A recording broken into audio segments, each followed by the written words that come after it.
It was a cold Sunday morning when I returned home earlier than usual. I had been on a short business trip, and I wanted to surprise my wife, Sarah.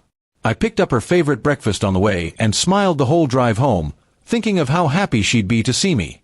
But the moment I stepped through the door, something felt wrong. The house was too quiet, yet I could hear faint sounds coming from our bedroom upstairs, sounds that didn't belong in a home meant to be full of trust and love.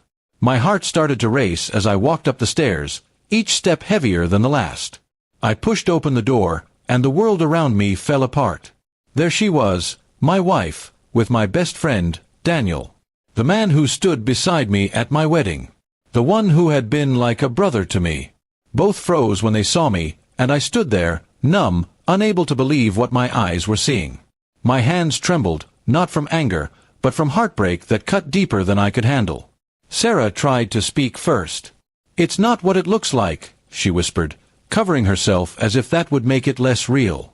But it was exactly what it looked like. Daniel avoided my gaze, mumbling something about making a mistake. I didn't shout. I didn't curse. I just stared at them, feeling the weight of betrayal pressing against my chest. The breakfast bag dropped from my hands, spilling its contents on the floor, a symbol of everything I had planned to share with her, now meaningless. I walked out of that room silently. Sarah ran after me, begging me to listen, but I couldn't. My mind was a storm of emotions, disbelief, anger, sadness. I got in my car and drove without knowing where I was going. The road blurred before my eyes as tears streamed down my face.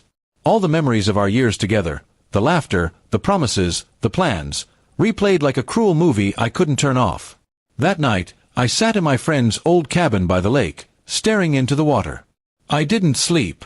I kept thinking about how easily both of them had thrown away everything.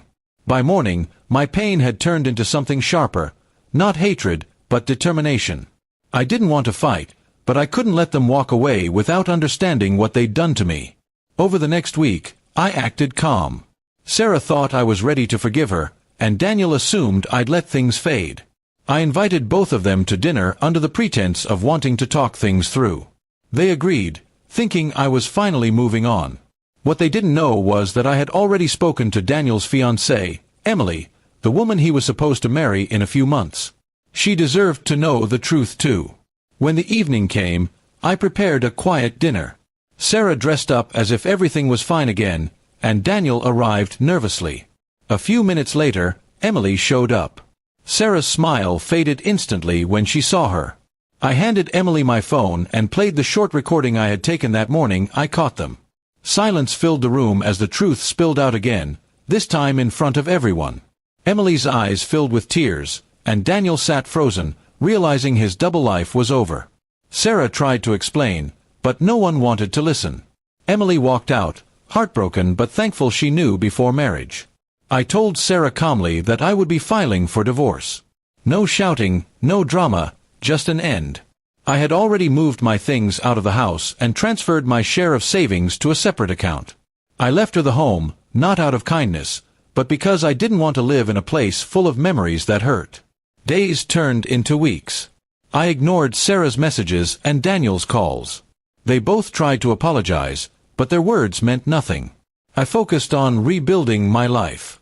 I started running again, visiting my parents more often, and spending weekends at the lake. For the first time in years, I felt peace, painful peace, but still peace.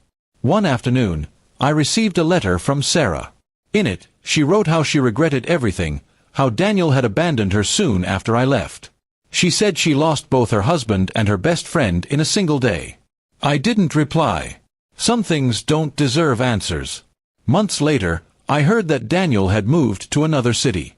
I didn't care. My heart had already closed the chapter. The pain didn't vanish completely, but it taught me something priceless. Never to ignore red flags, never to give trust blindly, and never to lose yourself while loving someone else.